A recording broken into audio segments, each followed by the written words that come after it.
Hello friends, तर आपल्या एका नवीन कथेमध्ये स्वागत आहे तुमचं.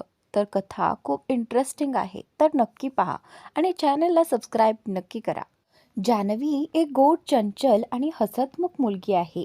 ती आपल्या आईसोबत आणि 10 वर्षांच्या भावासोबत रोहितसोबत एका मागासलेल्या गावात राहते. तिचे वडील 5 वर्षांपूर्वीच निधन पावले होते. त्या दिवसानंतर तिच्या आईनेच दोघा मुलांना एकटीने वाढवले. अगं, आता खुश ना तू? तुझं ग्रॅज्युएशन पूर्ण झालं. मीशा पायऱ्यांवरून खाली उतरत येत म्हणाली. हो ग, आज खूप आनंदी आहे मी. शेवटी माझं ग्रॅज्युएशन पूर्ण झालं. जान्हवी आनंदाने म्हणाली. आज जान्हवी एवढी खुश होती कारण तिला ग्रॅज्युएशनची पदवी मिळाली होती. एवढंच नव्हे तर तिने संपूर्ण कॉलेजमध्ये टॉपही केलं होतं. तिचं गाव मागास असल्यामुळे उच्च शिक्षणासाठी तिला गावापासून खूप दूर शहरात जावं लागायचं. त्यांच्या गावात बसची सोय नव्हती. तिला रोज बराच रस्ता चालत जाऊन मग बस पकडावी लागायची. रोज 2 तासांचा प्रवास करून ती कॉलेजला पोहोचायची. जान्हवी आणि मीशा दोघी कॉलेजच्या पायऱ्यांवरून उतरता उतरता गप्पा मारत होत्या. आता पुढे काय प्लॅन आहे तुझा? मीशा विचारते. पुढे काय ठरवलंय सगळं? शहरात जाईन, खूप पैसे कमवेन आणि आईला सगळ्या त्या सुखसोयी देईन ज्यांची ती खऱ्या अर्थाने पात्र आहे, जान्हवी आत्मविश्वासाने म्हणाली. अगं मॅडम, थांब, आधी ब्रेक लाव. आई तयार होईल काय तुला शहरात जायला? मीशा थोडी चिंतेने विचारते. अरे, त्यात काय आहे, पटवून घेईन तिला, जान्हवी थोडा विचार करत म्हणाली. आणि ते कसं करशील? मीशा पुन्हा विचारते. कॉलेजसाठी सुद्धा पटवलं होतं ना? आता पुन्हा पटवून घेईन, जान्हवी सहजतेने म्हणाली. कॉलेज आणि शहरात जाण्यात खूप फरक आहे मॅडम, मीशा पुन्हा थोडी चिंतेने म्हणाली. इतकं विचार करू नकोस, सगळं होईल व्यवस्थित, जान्हवी पुन्हा निर्धास्तपणे म्हणाली. दोघींनी बस पकडली आणि कॉलेजमधून गावाकडे निघाल्या. जान्हवी आणि मीशा या अगदी घट्ट मैत्रिणी होत्या. शाळा आणि कॉलेज दोन्ही त्यांनी एकत्र पूर्ण केलं होतं. त्याचवेळी दुसऱ्या बाजूला आपल्या कथेतला नायक राजवीर सिंह ओबेरॉय, आशियातील एक प्रचंड मोठा बिझनेसमन, टायकून, ज्याचं आयुष्य फक्त त्याच्या बिझनेसपुरतंच मर्यादित होतं. त्याचं एकमेव ध्येय काम. त्याला त्याच्याशिवाय दुसरं काहीच दिसत नव्हतं. त्याचं काम, त्याचं नाव संपूर्ण बिझनेस जगात प्रसिद्ध होतं. पण त्याला फार कमी लोकांनी पाहिलं होतं. अनेक पत्रकारांनी इंटरव्ह्यू घेण्याचा प्रयत्न केला, पण कुणालाही यश आलं नाही. इतका मोठा उद्योगपती असूनही त्याला प्रसिद्धी आवडत नव्हती. तो अत्यंत खाजगी स्वभावाचा माणूस होता. त्याच्या वैयक्तिक आयुष्याबद्दल त्याच्या स्टाफलाही फारशी माहिती नव्हती. 4-5 रोल्स रॉयल्स गाड्या एक भव्य इमारतीसमोर थांबतात. पुढच्या मागच्या गाड्यांमधून बॉडीगार्ड्स बंदुका आणि युनिफॉर्मसह बाहेर येतात. मध्ये उभी असलेल्या काळ्या कारचं दार उघडलं जातं. दार उघडताच त्यातून एक आकर्ष देखणा 6 फूट उंच, काळ्या सूटमध्ये पांढऱ्या शर्टसह उठून दिसणारा पुरुष बाहेर येतो. राजवीर सिंह ओबेरॉय. गोरा रंग, मसलदार शरीरयष्टी, हलकी दाढी, डोळ्यांवर काळे गॉगल्स, हातात महागडी घड्याळ. त्याचं व्यक्तिमत्व कोणत्याही मुलीचं मन वेधून घेईल असं होतं. वरपासून खालपर्यंत सर्व काही ब्रँडेड. तो विलंब न लावता वेगाने इमारतीकडे चालू लागतो. चारही बाजूंनी बॉडीगार्ड्स त्याच्या सोबत असतात. समोर उभी असलेली ती भव्य इमारत काचांनी झळाळणारी, आलिशान आणि देखणी. अनेक लोकांचं स्वप्न असतं ती इमारत आतून एकदा तरी पाहण्याचं, तिथं काम करणं हे अनेकाचं ध्येय असतं. राजवीर आता प्रवेश करताच सगळे बॉडीगार्ड्स आपापल्या ठिकाणी उभे राहतात. फक्त 2 बॉडीगार्ड्स त्याच्या सोबत राहतात. Good morning sir, good morning sir. सगळा स्टाफ उभा राहून आदराने त्याचं स्वागत करतो. राजवीर हलकासा मान हलवतो, पण चेहऱ्यावर कुठलाही भाव नसतो. जणू भावनांना त्याच्या आयुष्यात जागाच नाही. नेहमीप्रमाणे सगळ्यांकडे दुर्लक्ष करत राजवीर आपल्या केबिनमध्ये जातो. त्याच्या एंट्रीने एक क्षणासाठी सगळ्या मुलींचं हृदय जोरात धडकू लागतं. अगदी लग्न झालेल्या स्त्रियाही त्याच्याकडे पाहून क्षणभर सगळं विसरून जातात आणि 40च्या पुढे गेलेल्या बायकासुद्धा त्याच्या व्यक्तिमत्वाने भुरळून स्वतःवरचा ताबा हरवतात. राजवीर फोन करून आपल्या मॅनेजरला केबिनमध्ये बोलावतो. मॅनेजर येताच तो थोड्या कडक आवाजात म्हणतो, मिस्टर मेहता, इंटरव्ह्यू घ्या. मला लवकरात लवकर एक सेक्रेटरी पाहिजे. जी सर, असं म्हणत मॅनेजर बाहेर निघून जातो आणि त्याचनंतर राजवीर पुन्हा लॅपटॉपकडे लक्ष देतो. त्याच्या आयुष्यात कुणीही नाही, ना मित्र, ना जवळचे नातेवाईक. कदाचित म्हणूनच तो इतका कठोर आणि रुखरुखीत झाला आहे. ऑफिसमध्ये अशी एकही मुलगी नाही जी त्याचं स्वप्न पाहत नाही, पण त्याचा राग एवढा भीषण आहे की कुणालाही त्याच्या जवळ यायची हिंमत होत नाही. राजवीरला कोणतीही मुलगी त्याच्या जवळ येणं अजिबात आवडत नाही. जर कुणी थोडं जवळ गेलं तरी तो चिडून जातो. का, हे मात्र कुणालाही ठाऊक नाही. दरम्यान जान्हवी घरी पोहोचली होती. तिची आई स्वयंपाकघरात जेवण बनवत होती. जान्हवीचं घर अगदी साधं होतं, पण नीटनेटकं आणि प्रेमाने सजवलेलं. ती ज्या गावात राहायची तिथं क्वचित कुणाकडेच गाडी असायची. बहुतेक लोक गरीब होते आणि जे थोडे श्रीमंत होते ते शहरात जाऊन नोकरी करत, मग तिथून थोडे पैसे कमावून घरी पाठवत. जान्हवी आत आली. समोर एक चारपाई होती, त्यावर तिचा भाऊ रोहित गृहपाठ करत बसला होता. घर लहानसं होतं, पण अत्यंत छान सजवलेलं. भिंतीवर जान्हवीने स्वतःच्या हाताने केलेली चित्र होती. खोलीत एक पलंग, एक टेबल आणि कोपऱ्यात एक लाकडी पेटी होती. खोली हस्तनिर्मित वस्तूंनी भरलेली होती. सगळं एकदम सुंदर. आई, आई कुठे आहेस, असं नेहमीप्रमाणे ओरडतच जान्हवी घरात शिरली. स्वयंपाकघरात आहेत, असं रोहितने उत्तर दिलं. त्या छोट्याशा खोलीनंतर भिंतीलगत एक छोटं स्वयंपाकघर होतं. काही घरांमध्येच गॅस सिलेंडर होते. बाकीच्यांकडे अजूनही चुलीवरचं जेवण बनायचं. भिंतीवर जान्हवीने रंगीत चित्र काढून स्वयंपाकघर देखील सुंदर सजवलं होतं. अगदी पाण्याच्या मडक्यांवर सुद्धा रंग भरलेले होते. जान्हवी धावत जाऊन आईच्या मिठीत शिरली आणि त्यानंतर, आलीस, तुझी वाट पाहत होते मी, तिची आई आनंदाने म्हणाली. आई, माझं ग्रॅज्युएशन झाले, अखेर पूर्ण झालं. आज मी खुश आहे.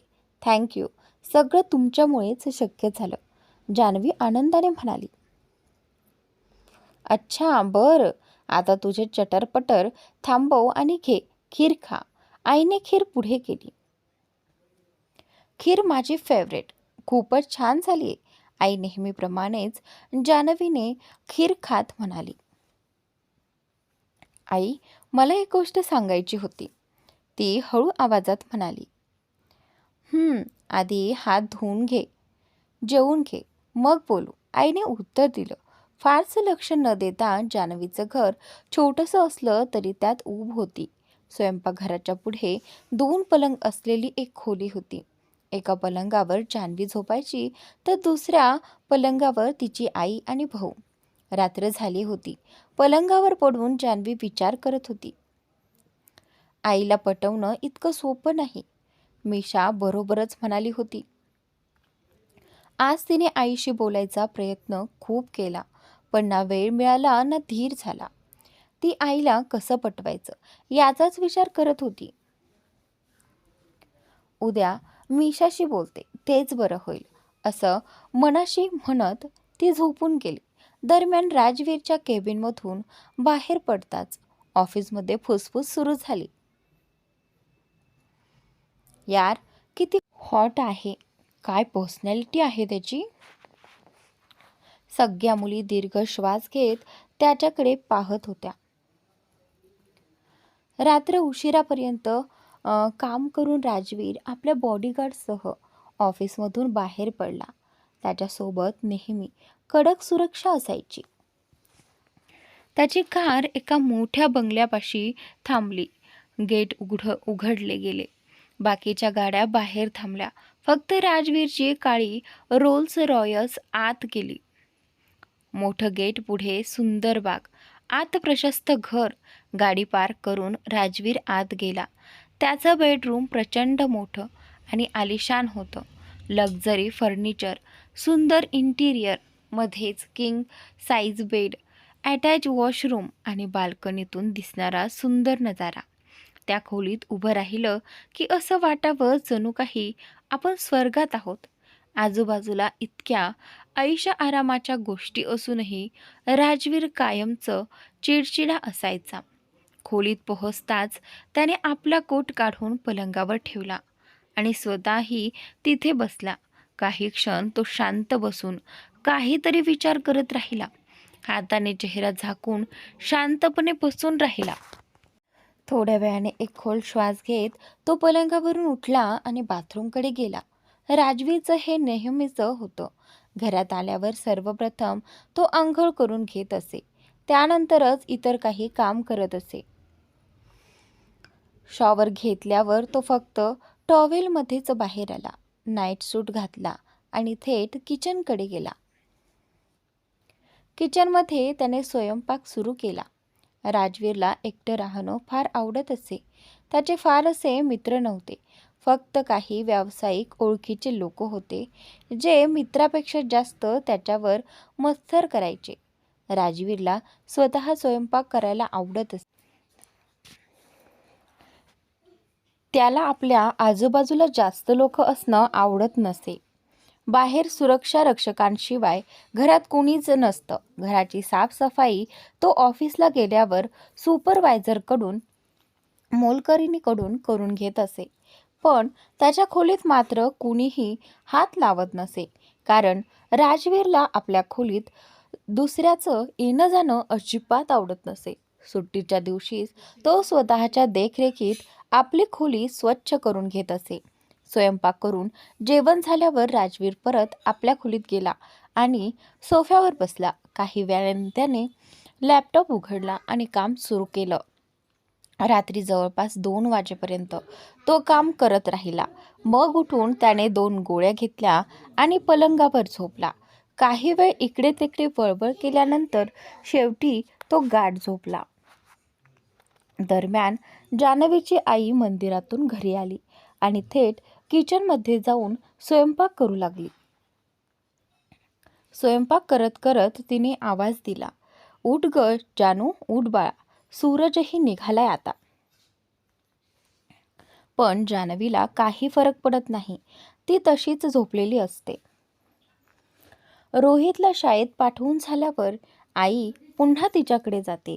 "उठ ग जानू, किती वेळ झोपणार? रोहित तर शाळेलाही गेलाय." जान्हवी आळस देत म्हणते, "झोपू दे ना आई, आज कॉलेजलाही जायचं नाही."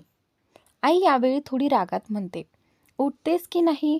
एवढी मोठी झाली तरी अजून लहान मुलगीच आहेस." जान्हवी लगेच पलंगावर बसते आणि हसतच म्हणते, "बरं बरं, उठते ग, बघ ना," असं म्हणत आईला मिठी मारते. आई म्हणते, "उठ आणि अंघोळ करून घे. मी जेवणही बनवलं आहे, खाऊन घे. मी आता भाजी घ्यायला जाते." जान्हवी उठते, पटकन तयार होते आणि घराबाहेर निघून जाते. त्याचवेळी सकाळचे फक्त 4 वाजलेले असतात आणि राजवीर आधीच उठून आपल्या घरातल्या खास जिममध्ये व्यायाम करत असतो. त्याचा जिम एरिया खूप मोठा असतो कारण जिम करणं ही त्याची खरी आवड होती. त्याला व्यायाम करणं खूप आवडायचं आणि तो मनापासून एन्जॉय करत असे. त्याच्या जिममध्ये सर्व आधुनिक उपकरणं होती, जशी मोठ्या फिटनेस सेंटरमध्ये असतात. आजूबाजूला मोठमोठे आरसे आणि नीटनेटकेपणं ठेवलेली साधनं होती. तरीही जागा मोकळी होती. त्याने काही जागा मार्शल आर्टच्या सरावासाठीही राखून ठेवली होती. राजवीरला मार्शल आर्ट्सचंही उत्तम ज्ञान होतं. कदाचित हीच त्याच्या सुरक्षेची गरज होती, कारण त्याला नेहमीच जीवाला धोका असायचा. त्यामुळेच त्याच्याभोवती नेहमी कडक सुरक्षा व्यवस्था असायची. तयार होऊन जान्हवी थेट मीशाच्या घरी जाते. मीशा, मीशा कुठे आहेस? जान्हवी तिचं नाव घेत घराबाहेरूनच आवाज देते. तेवढ्यात मीशाची आई घराबाहेर येते आणि विचारते, काय झालं ग बाळा? जान्हवी तिला विचारते, काकी, मीशा कुठे आहे? मीशाची आई म्हणते, मीशा तर गीता काकूंच्या घरी गेली आहे. थोड्याच वेळात येईल. तू आत ये ना. नाही काकीजी, मी गीता वहिनींच्याच घरी जाते. मला मीशाशीच काही बोलायचं आहे, असं म्हणत जान्हवी तिथून निघून जाते. अगं, ही मीशा पण ना सकाळी सकाळीच भटकायला निघते. स्वतःशी पुटपुटत जान्हवी गीता वहिनींच्या घराच्या दिशेने वेगाने चालत निघते. गीता वहिनींच्या घराजवळ पोहोचताच जान्हवीला मीशा परतताना दिसते. ती तिला पाहताच दूरूनच ओरडते, मीशा, मीशा. मीशा तिला पाहून हात हलवते आणि तिच्याकडेच येऊ लागते. हो मॅडम, सकाळी सकाळी कुठे गेली होतीस? तुला शोधता शोधता दम आला मला, जान्हवी नाराज स्वरात म्हणते. बस कर नाटक. मला माहीत आहे, मी माझ्या घरून निघाल्यावर तू थेट इथंच आली होतीस. मीशा हसत जान्हवीला थांबवते. अगं, सकाळी सकाळी तू गीता बहिणींच्या घरी काय करायला गेलीस? जान्हवीने विचारलं. आणि त्याचनंतर मी दिलेला सूट तयार झाला होता, तो द्यायला गेले होते, मीशा म्हणाली आणि सूट असलेला लिफाफा दाखवला. अच्छा, ठीक आहे. आता माझ्याबरोबर चल, मला तुझ्याशी एक महत्त्वाची गोष्ट बोलायची आहे, असं म्हणत जान्हवीने मीशाचा हात धरला आणि तिला आपल्याबरोबर घेऊन गेली. जान्हवीचं गाव लहानसं होतं, पण खूप सुंदर. चारही बाजूंनी हिरवळ, निर्मळ हवा, स्वच्छ पाणी, अगदी मनाला प्रसन्न करणारा नजारा. आपण इथे का आलो आहोत? मीशा आश्चर्याने विचारते. अगं, सांगितलं ना तुला, एक महत्त्वाची गोष्ट सांगायची आहे, जान्हवी किंचित चिडून उत्तर देते. ठीक आहे बाबा, रागावू नकोस आता. सांग, काय झालंय? एवढ्या घाईत इथे का आणलंस मला? मीशा कुतूहलाने विचारते.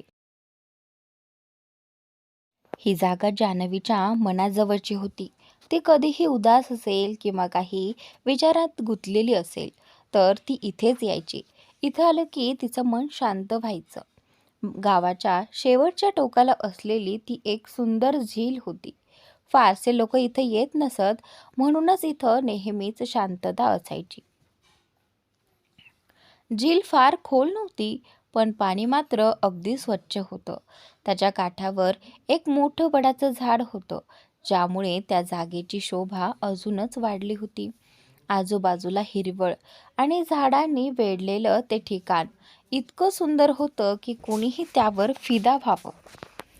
मीशा आणि जान्हवी नेहमी इथेच यायच्या. त्यांचे सगळे महत्त्वाचे निर्णय, चर्चा, सगळं काही या वडाच्या झाडाखालीच व्हायचं. आजही जान्हवी तिला इथे घेऊन आली होती, कारण तिच्या मनात काहीतरी मोठं होतं. यार, आईला कसं समजावू? काही केल्या धाडस होत नाहीये. काय करू? किती मान्य करेल? जान्हवी उदास स्वरात म्हणाली. का ग, ताईजींनी नकार दिला का? मीशा काळजीने विचारते. आणि त्यानंतर नाही ग, अजून बोललेच नाही त्यांच्याशी, जान्हवी खिन्नपणे म्हणाली. का ग, का नाही बोललीस? मीशा परत विचारते. हिम्मतच होत नाहीये. काय करू? काही सुचत नाही, जान्हवी निराश स्वरात म्हणाली. वा रे वा, काल जेव्हा मी विचारलं होतं तेव्हा तर तू म्हणाली होतीस की सगळं होईल, मी काही जास्त विचार करू नको. आता काय झालं? मीशा थोडं चिडवत विचारते. अगं, प्रयत्न तर केला मी, पण जमलंच नाही, बोलता नाही आलं, जान्हवी थोड्या रडवेल्या आवाजात म्हणते. अच्छा, ठीक आहे, आता रडायला लागू नकोस बरं का, मीशा हसत म्हणते. फक्त टोमणे मारायला नाही बोलावलं तुला, काहीतरी उपाय सांग. आईला कसं पटवायचं? जान्हवी डोळे मोठे करत मीशाकडे पाहत म्हणते. बरं बरं, विचार करते काहीतरी. मिशा तिला समजावत म्हणते. सकाळी 6 वाजले होते. राजवीर किचनमध्ये काहीतरी बनवत होता. 2 तासांची जिम पूर्ण करून तो नेहमीप्रमाणे स्वतःच बनवलेला हेल्दी नाश्ता घेत असे. 8 वाजेपर्यंत तयार होऊन तो ऑफिसला निघाला. राजवीर अत्यंत वेळेचा पक्का होता. त्याला प्रत्येक गोष्ट ठरलेल्या वेळेतच पूर्ण करायची सवय होती. उशीर होणं त्याला अजिबात आवडत नसे. त्यामुळे त्याचा स्टाफही नेहमी वेळेचं भान ठेवत असे. नाहीतर त्यांच्या क्लासची खात्रीच होती. सगळ्यांनाच राजवीरच्या रागाची कल्पना होती. तो सहसा कुणावरही लगेच चिडत नसे, पण त्याच्या जवळच्या स्टाफने त्याचा राग अनेकदा अनुभवला होता. सकाळी 9च्या सुमारास राजवीर आपल्या केबिनमध्ये पोहोचला. तो काहीतरी विचार करत होता आणि लगेचच फोन उचलून नंबर डायल केला. मिस्टर मेहता, लगेच माझ्या केबिनमध्ये या, राजवीरने थोड्या कडक आवाजात सांगितलं. 2 मिनिटातच मेहता आत आले आणि म्हणाले, जी सर, बोलावलं होतं? हो. काल मी सांगितलेलं काम झालं का? राजवीरने विचारलं. जी सर, जाहिरात दिली आहे. परवा इंटरव्ह्यू घेतला जाणार आहे. मेहता थोड्या घाबरलेल्या आवाजात म्हणाले. ठीक आहे, तुम्ही जाऊ शकता मिस्टर मेहता. असं म्हणून राजवीर पुन्हा आपल्या लॅपटॉपकडे वळला. जी सर, असं म्हणत मेहता बाहेर गेले. काही महिन्यांपासून राजवीरकडे सेक्रेटरी नव्हती. त्यामुळे त्याला खूप त्रास होत होता. त्याने आपली जुनी सेक्रेटरी स्वतःच कामावरून काढली होती, कारण ती कामापेक्षा त्याच्यावर जास्त डोळे ठेवत असे. त्यामुळे तो चिडला आणि तिला बाहेरचा रस्ता दाखवला. इतका त्रास झाला होता की त्याने बरेच महिने सेक्रेटरीशिवायच काम चालवलं. पण आता कामाचं ओझं वाढल्यामुळे त्याला तातडीने नवीन सेक्रेटरी हवी होती. यावेळी मात्र त्याने ठरवलं होतं की तो स्वतः निवड करणार आणि यावेळी कोणतीही चूक करणार नाही. आपले या कथेत जास्त बोलणं जान्हवीचं असतं, कारण राजवीर खूप शांत स्वभावाचा माणूस आहे. तो फारसं कुणाशी बोलत नाही. तर दुसरीकडे आपली जान्हवी सतत गप्पा मारत असते. त्यामुळे अर्थातच जान्हवीचे संवाद अधिक आहेत. राजवीरचं आयुष्य सस्पेन्सने भरलेलं आहे आणि त्याबद्दल तुम्हाला हळूहळू कळत जाईल. काय विचार केलास की अजूनही वेळ घालवतेस? जान्हवी मिशाकडे बघत विचारते. अगं बाबा, विचार करते मी, पण ताईजीला पटवणं एवढं सोपं नाही. मी आधीच सांगितलं होतं, नाही का? मिशा आठवण करून देते. ठीक आहे, पण आता काहीतरी विचार करशील का? जान्हवी थोड्या गोड आवाजात विनंती करते. विचार करावा लागेल, हे खरं आहे. मिशा कपाळावर हात ठेवून विचार करत असल्याचा अभिनय करते. लवकर विचार कर, नाहीतर उशीर होईल, जान्हवी मिशाकडे हात जोडून म्हणते. जान्हवी आणि मिशा दोघे अतिशय घट्ट मैत्रिणी होत्या. त्या एकमेकींशी सगळं शेअर करत, त्यांचे घरचेही त्यांना कुठेही एकत्र जाण्याची परवानगी देत. कॉलेजमध्येही दोघी मिळून गेल्या होत्या. नाहीतर जान्हवीची आई तिला एकटीला कधीच पाठवत नसते. एकटी मुलगी, ती पण नुकतीच मोठी झालेली आणि एवढी सुंदर, ताईजी कधीच नाही मानणार, विसरून जाते. मिशा थोडं गंभीरपणे म्हणाली. काय यार, तुला आयडिया काढायला बोलावलंय, नकार द्यायला नाही. जान्हवी मिशाचं वाक्य तोडत म्हणाली. मिशाची गोष्ट काही अंशी खरीही होती. जान्हवी नुकतीच 21 वर्षांची झाली होती. ती खूप सुंदर होती.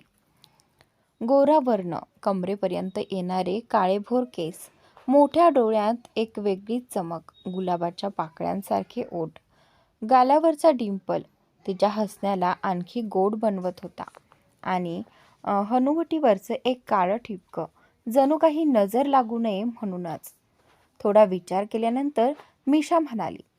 एकटी गेलीस तर ताईजी नक्की नाही म्हणणार, पण कोणाला तरी सोबत नेलं तर त्यांनाही समाधान वाटेल आणि तुला कंपनीही मिळेल. काय म्हणतेस? खयाल आहे तुझा? मिशा जान्हवीकडे बघत विचारते. हो ना, थांब, हे तर मी अजिबात विचारलंच नाही. जर माझ्यासोबत कुणी असेल तर आई नक्कीच मान्य करतील आणि त्यांना काळजीही वाटणार नाही. जान्हवी उत्साहाने म्हणते. हो, पण तुझ्यासोबत जाणार कोण हेही तर विचारावंच लागेल ना. थोडं विचारात पडून मिशा म्हणते. तू आणि कोण? जान्हवी उड्या मारत मिशाचा हात धरत म्हणते. मी? मिशा आश्चर्याने विचारते. हो ग, तू आणि कोण? जान्हवी सहजपणे म्हणते. नाही रे बाबा, मी नाही. यावेळी नाही. यावेळेस दुसऱ्या कुणाचा बळीचा बकरा बनव. मी नाही अडकणार यावेळी, मिशा ठामपणे म्हणते. काय ग, का नाही येऊ शकत तू? माझ्यासोबत काय प्रॉब्लेम आहे? त्यानंतर जान्हवी विनवणी करत म्हणते. नाही ग जान्हवी, यावेळेस नाही. मिशा स्पष्ट नकार देते. तू आलीस तर आई नक्की मान्य करतील. चल ना यार. जान्हवी पुन्हा आग्रह धरते. मला आज संध्याकाळी मुलावाले पाहायला येणार आहेत, मिशा सांगते. हे ऐकून जान्हवी थक्क होते. काय, खरंच? ती चकित होऊन विचारते. हो ग, मिशा शांतपणे उत्तर देते. पण अजून तुझं वयच काय आहे? जान्हवी आश्चर्याने विचारते. मिशा फक्त 20 वर्षांची होती. जान्हवीपेक्षा 1 वर्षाने लहान. दोघी एकत्र शाळेत आणि कॉलेजमध्ये शिकायला जात होत्या. माझ्या लग्नाची बोलणी सुरू झाली आहेत घरी, मिशा सांगते. पण एवढं लवकर नाही वाटत? जान्हवी थोडी चिंताग्रस्तपणे विचारते. होय रे, पण मला मुलगा चांगला आहे, कुटुंबही चांगलं आहे, व्यवस्थित कमावतोय. मग अजून काय हवं? आणि तुला माहीतच आहे, आई कित्येक दिवसांपासून सांगते, लग्न कर, लग्न कर. मिशा समजावून सांगते. तरीही एवढ्या घाईत? जान्हवी उदासपणे म्हणते. अगं, लग्न करायचंच आहे ना. आज नाही तर उद्या काय फरक पडतो? मिशा हसत म्हणते.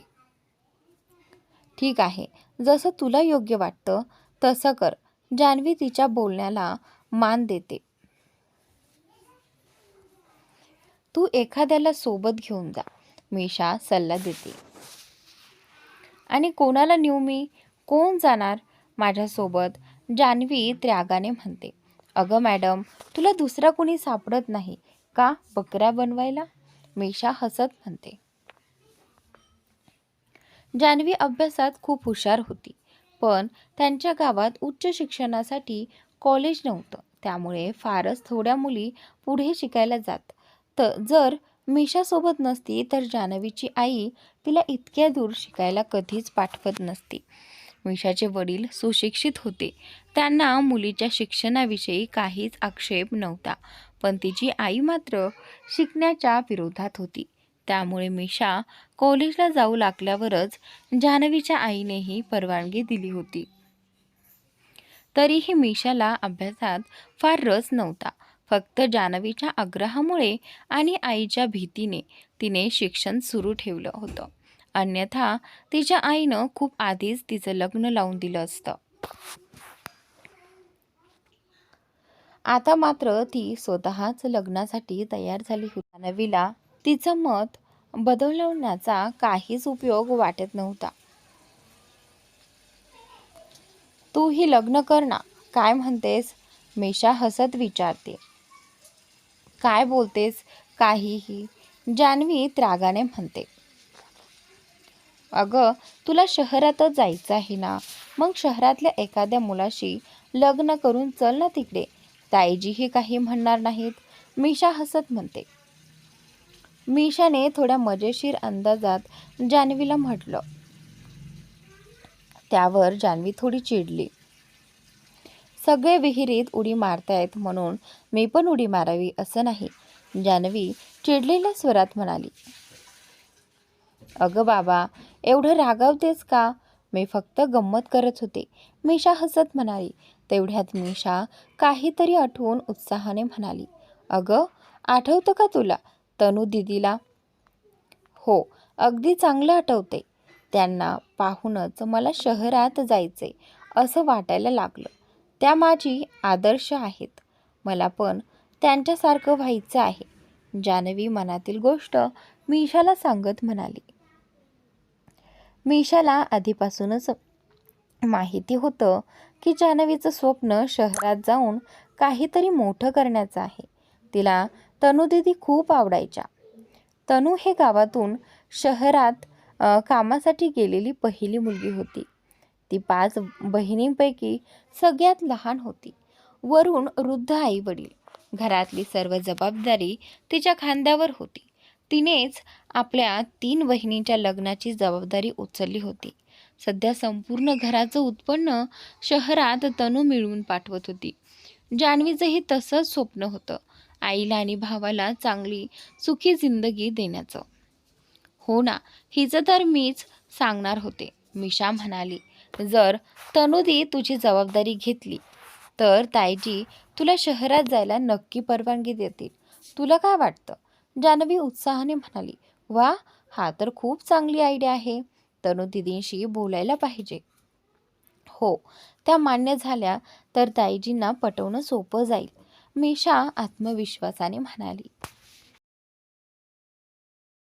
मग ठरलं, हा आपला प्लॅन आहे. जान्हवीने हसत मिशाला हायफाय दिलं. आजच्या भागात आपण फक्त जान्हवीचीच गोष्ट पाहिली. राजवीरचा काहीच उल्लेख झाला नाही. राजवीर आपल्या केबिनमध्ये काम करत असतो. तेवढ्यात दरवाजावर टकटक होते.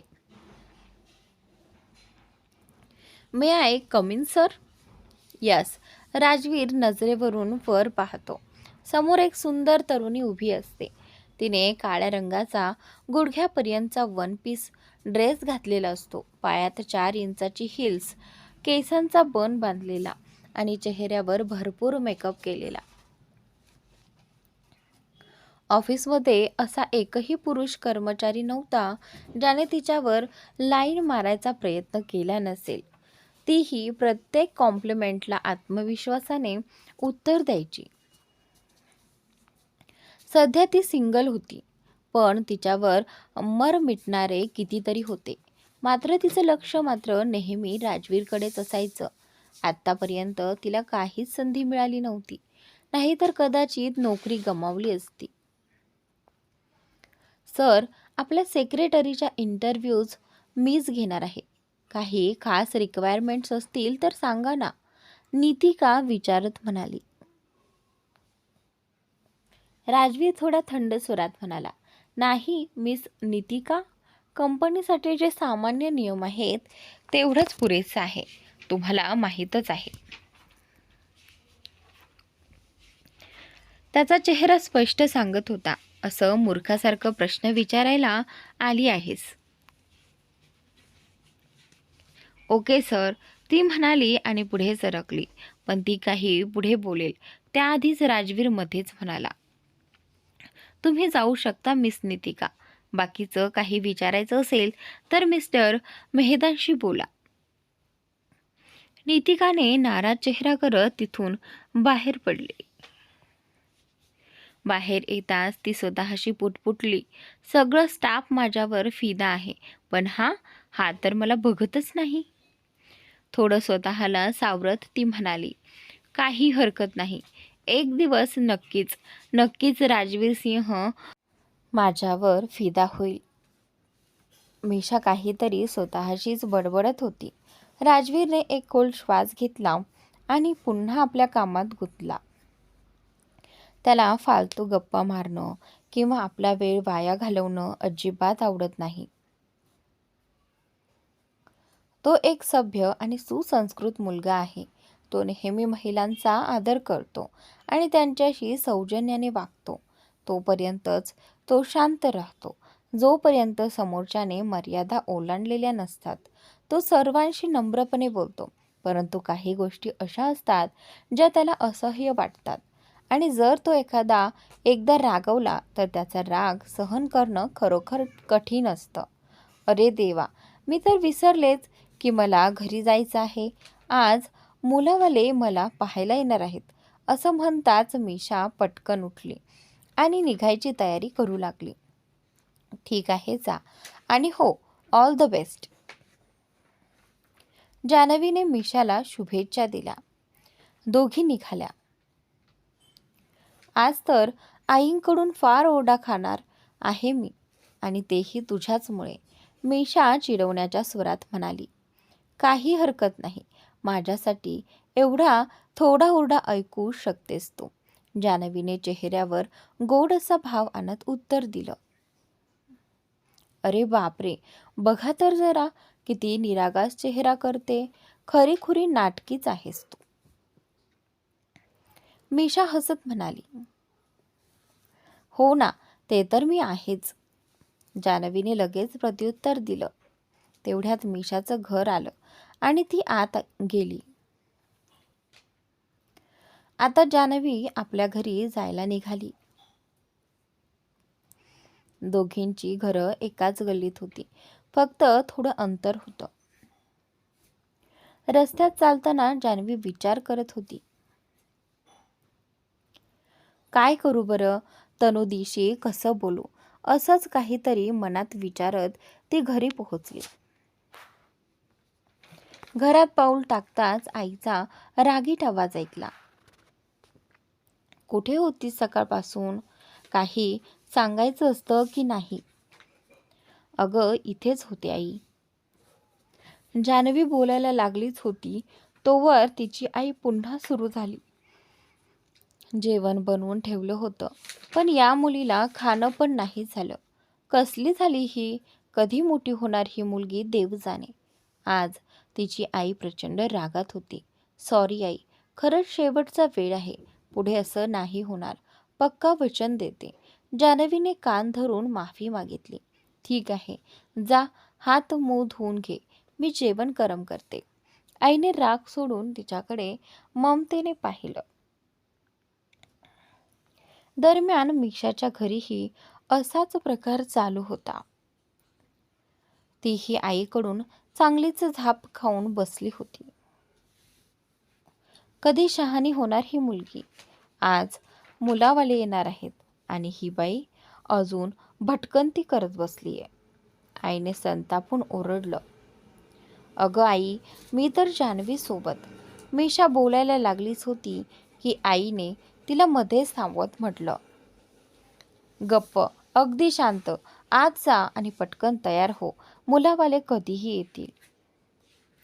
तर मित्रांनो, आजचा भाग इथेच संपलेला आहे. स्टोरी खूप इंटरेस्टिंग आहे, तर नक्की पहा आणि चॅनलला सबस्क्राईब नक्की करा.